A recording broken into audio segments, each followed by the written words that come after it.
नमस्कार। आज ना हम एक ऐसे रूल की बात करेंगे जो अक्सर सरकारी कर्मचारियों को थोड़ा कंफ्यूज कर देता है। वो ये कि जब कोई छुट्टी पर होता है तो उसके सालाना इंक्रीमेंट का आखिर होता क्या है। तो चलिए आज इसी नियम को एकदम आसान भाषा में समझते हैं। तो जरा सोचिए कि कोई अपनी छुट्टियां एंजॉय कर रहा है और कैलेंडर में आज उसके एनुअल इंक्रीमेंट की तारीख है, मान लीजिए 1 जुलाई। तो सवाल यह है कि क्या उसे उसकी बढ़ी हुई सैलरी मिलेगी। ये एक बहुत ही कॉमन लेकिन बहुत जरूरी सवाल है और इसका सीधा और शायद थोड़ा चौंकाने वाला जवाब है नहीं। उस दिन वेतन वृद्धि का जो मॉनेटरी बेनिफिट है वो नहीं मिलेगा। पर रुकिए, घबराने की बात नहीं है, कहानी यहीं खत्म नहीं होती। तो फिर असली नियम है क्या? देखिए, इसे समझने का सबसे आसान तरीका है ये याद रखना, आपका पेमेंट रुकता है, आपकी इंक्रीमेंट की तारीख नहीं। अब इसका असल में मतलब क्या है? चलिए ड्यू डेट और पेमेंट डेट के बीच के इस छोटे लेकिन बहुत जरूरी फर्क को समझते हैं। इस पूरे नियम की जो जड़ है ना, वो नोशनल इंक्रीमेंट नाम के कॉन्सेप्ट में है। इसका मतलब बस इतना है कि इंक्रीमेंट को ऑफिशियली ड्यू डेट पर, जैसे कि 1 जुलाई को, आपके सर्विस रिकॉर्ड में तो दर्ज कर लिया जाता है, लेकिन इसका असली पैसा मतलब जो बढ़ी हुई सैलरी है वो तब तक नहीं मिलती जब तक कर्मचारी छुट्टी से वापस ड्यूटी पर नहीं आ जाता। अच्छा, यहाँ एक और बात पर गौर करना बहुत जरूरी है। छुट्टी के दौरान की अवधि के लिए कोई एरियर या बकाया नहीं दिया जाएगा। यानी बढ़ी हुई सैलरी ठीक उसी दिन से शुरू होगी जिस दिन कोई दोबारा ड्यूटी ज्वाइन करेगा। बीच के दिनों के लिए वही सैलरी मिलेगी जो छुट्टी पर जाने से पहले मिल रही थी। लेकिन जैसा कि कई नियमों के साथ होता है, इसका भी एक अपवाद है और ये एक बहुत बड़ा अपवाद है।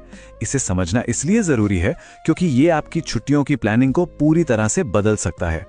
चलिए देखते हैं कि कैजुअल लीव यानी सीएल बाकी छुट्टियों से अलग कैसे है।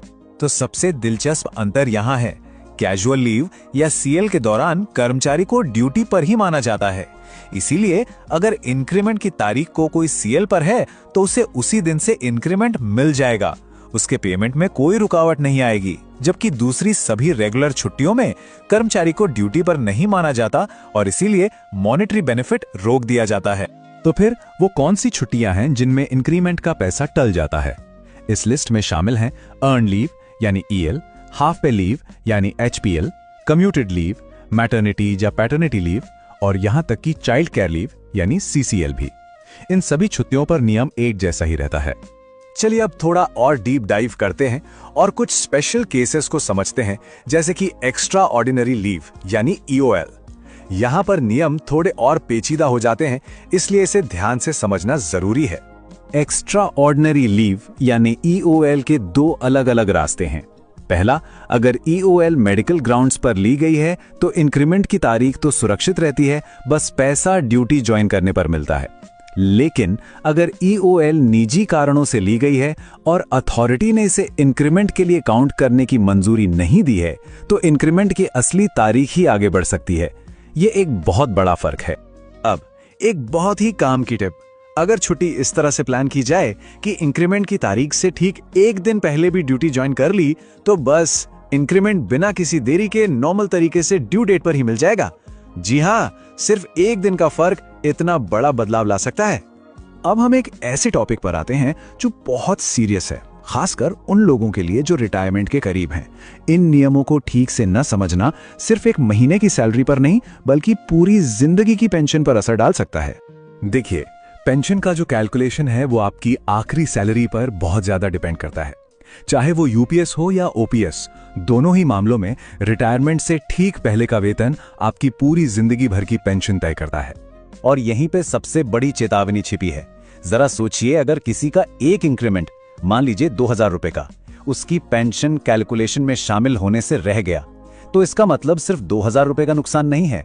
पेंशन में ये हर महीने लगभग 1000 रुपए की कमी बन सकता है, यानी साल के 12,000 और 20 साल में 2,40,000 रुपए से भी ज्यादा का नुकसान। ये एक छोटी सी चूक का जिंदगी भर का असर है। इसीलिए ये सलाह बहुत बहुत जरूरी है। अगर रिटायरमेंट नजदीक है, मतलब अगले 12 महीनों में है, तो इंक्रीमेंट की तारीख को किसी भी तरह की छुट्टी सीएल को छोड़कर लेने से बचना चाहिए। अगर कोई उस दिन छुट्टी पर रहा और बिना ड्यूटी ज्वाइन किए रिटायर हो गया तो बढ़ा हुआ वेतन उसकी पेंशन कैलकुलेशन में शामिल नहीं होगा। तो हमने काफी कुछ कवर किया, नियमों से लेकर अपवादों और चेतावनियों तक। अब इस पूरी जानकारी का निचोड़ क्या है, चलिए इसे एक लाइन में समेटते हैं। तो सबसे जरूरी बात जो याद रखनी है वो ये है, सीएल को छोड़कर बाकी छुट्टियों के दौरान इंक्रीमेंट का नकद फायदा ड्यूटी ज्वाइन करने तक रुका हुआ रहता है, लेकिन इंक्रीमेंट की ड्यू डेट नहीं बदलती सिवाय नॉन क्वालिफाइंग ईओएल के। ये एक लाइन इस पूरे नियम को परफेक्टली समराइज करती है। तो अब सवाल ये उठता है कि ये सब जानने के बाद क्या ये जानकारी 1 जनवरी या 1 जुलाई के आसपास किसी की छुट्टियों की प्लानिंग के तरीके को बदलेगी? इस पर सोचना किसी के भी फाइनेंशियल फायदे के लिए काफी अच्छा हो सकता है। आपका एक सब्सक्रिप्शन हमारे लिए फ्यूल है, आपका एक शेयर हमारे लिए शक्ति है और आपका साथ हमारी पहचान है। तो आइए साथ मिलकर बढ़ाए रेलवे परिवार की आवाज, क्योंकि ये कहानी आपकी है, हमारी है और पूरे भारत की है। अभी लीजिए रेलवे परिवार का सब्सक्रिप्शन भारी छूट के साथ में। धन्यवाद।